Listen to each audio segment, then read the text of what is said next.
actually You'll wrote turn down in your thoughts for hymnals this. to page. All right. Moleskin, I'm sorry. At the end of the day, I need things tangible. Yeah.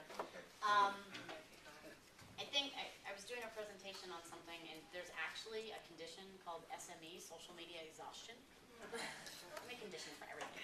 So I think we're kind of at that point where everyone's like, heard about it, we're starting to get engaged, I'm just sick of it. I think it's going to kind of, it's going to become almost ubiquitous. It's not like the bright, shiny object anymore. It's part of everybody's lives. It's just trying to figure out the way to use it that doesn't cause you any pain, and that's acceptable. And I also think that it's going to continue to break down cultural barriers. I have a bunch of people in the UK that I've met.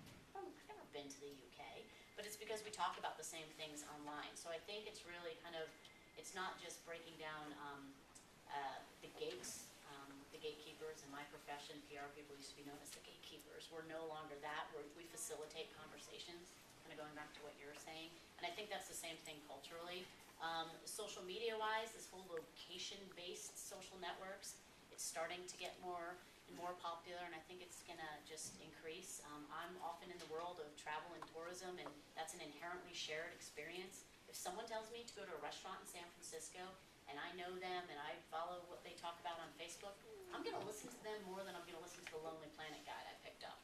Just because they're a person... Or that restaurant tooting their own horn. Or the restaurant itself talking about it. So increasingly using mobile as opposed to your laptop. If I'm somewhere, if I go to Seattle and it knows I'm in Seattle and I'm, I don't know, down by Pike Street Place and it says, hey, you may want to check out this, this, and this, and I see a bunch of people talking about those places, that's the type of movement with social media that I think is going to become increasingly popular, and that businesses are really going to listen and see kind of who's talking about them. When I use Foursquare now, it's like, oh my God, try the cannoli at Proto's, best cannoli outside of New York, which is where I'm from. So people sharing kind of their likes and dislikes in a way that's geographically relevant. That's where I think it's going. You know, when I look at social media, and most specifically when I look at LinkedIn, Facebook, and Twitter, so many people use the number of followers or friends as the gauge as to whether or not they're successful. You're not as good because you only have 2,000 followers. I have 4,000 followers, whatever the case is. That number has become, and is quickly becoming more so, irrelevant. It is so easy to get followers. I have some 2,000 followers that follow me on Twitter, and I have actively sought out about 4 of them. Okay? So it's completely irrelevant. Most of the people that were going to follow you are following you because they want you to follow them so they can pitch their wares.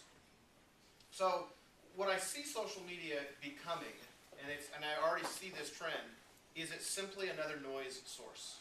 Okay? There are simply so many channels of information. Something I said? Yeah. Not yet. That's why she's leaving.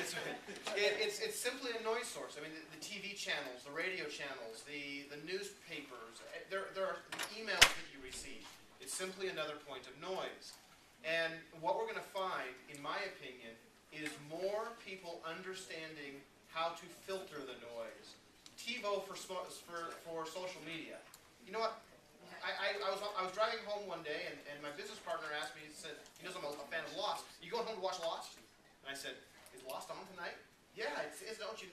Oh, I've got a TiVo. I don't care when it's on. I never watch commercials. I watch the TV I want when I want, because I don't have time to worry about when it comes on TV. And the same thing is true with social media. The more noise that's there, the more filtering tools like these dashboards are going to become important in your lives, so you can filter and you can consume the information that you need. I heard a stat, and it may have been someone smart, or it may have been Justin that told me, that we gather more information in a day now than they did in a year 100 years ago. So we have to find ways to filter that, and social media is just simply the next place we have to filter. I would say there's probably some people out there that are a little bit hesitant because they don't want to do it wrong. Well, don't worry about doing it wrong. Stick a toe in. And if you're trying to get your organization to use social media, start using it yourself personally, and I think you said something along that line. And then try and, maybe you can lead by example, I guess, for lack of a better word. And so just just give it a shot, and you'll figure out where you fit in that space. As traditional media sources adapt, die, change, whatever they're doing, we are becoming more and more reliant on each other for information. And the term that Seth Godin and others use is tribal, creating tribes. And so within a tribe, if you go in the Wayback Machine before mass media, and you got in a time machine, you went back to, say, indigenous tribes like the Native Americans, the leaders of the tribe were the storytellers. The storytellers and the warriors. That's who led the tribes.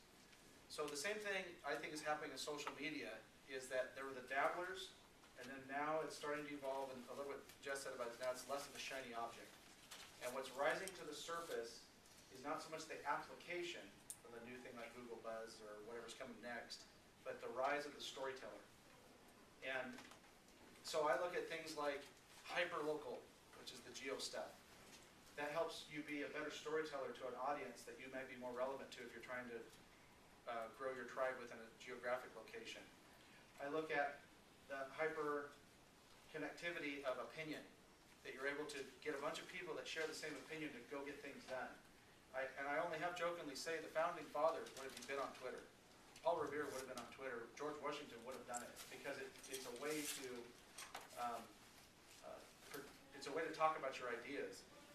And what that all adds up to is about the worst thing you can do is think it's a trend that's going to go away.